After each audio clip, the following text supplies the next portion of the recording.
పాలకొండ పట్టణం దొంగల భయంతో ఒక్కసారిగా ఉలిక్కిపడింది. కొండాపురం గ్రామంలోని గాయత్రీదేవి అమ్మవారి ఆలయంలో దొంగలు బీభత్సం సృష్టించారు.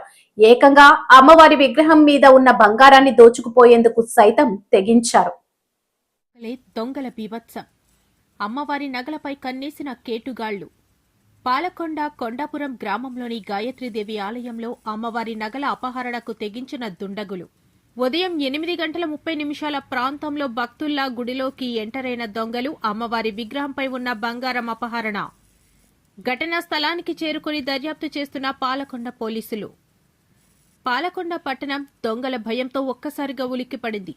కొండాపురం గ్రామంలోని గాయత్రీదేవి అమ్మవారి ఆలయంలో దొంగలు బీభత్సం సృష్టించారు. ఏకంగా అమ్మవారి విగ్రహం మీద ఉన్న బంగారాన్ని దోచుకుపోయేందుకు సైతం తెగించారు.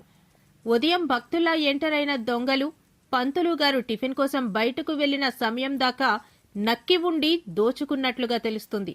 అమ్మవారి మూల విరాట్ మెడలోని 4 మంగళ సూత్రాలు, అమ్మవారి ముక్కు పుడక, అమ్మవారి బంగారు నేత్రాలు దోచుకున్నారని తెలుస్తుంది. వెంటనే ఘటనా స్థలంలోకి పోలీస్ సిబ్బంది చేరుకుని క్లూస్ కలెక్ట్ చేసే పనిలో పడ్డారు. ఒక దంపతుల జంట ఈ దుర్ఘటనకు ఒడిగట్టినట్లు అనుమానిస్తున్నారు పాలకొండ పోలీసులు. తెల్లవారు 8:30 సమయంలో అల్పాహారం అని చెప్పి ఉత్తర వైపు ఉన్న మెట్ల మీద కూర్చొని అల్పాహారం చేస్తుండగా ఒక దంపతులు వచ్చి అమ్మవారి దర్శనం చేసుకుని బయటకు వచ్చేసి మళ్ళీ లోనికి వచ్చారు.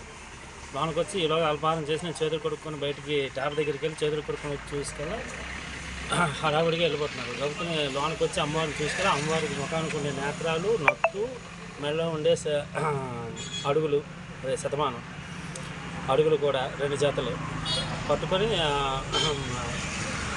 చూసుకెళ్ళి లేవు. తీరా చూసుకెళ్ళి హడావుడిగా బండి వెళ్ళిపోతున్నారు. బయటకు వచ్చి నేను పెద్దగా గుండు చేసే నుంచి ఆ పక్కన ఉన్న వాటర్ ప్లాంట్ వాళ్ళు ఏంటంటే వాళ్ళు ఎవరో వాళ్ళకి వివరాలు చెప్పారు. వాళ్ళకి పరిచయాలు.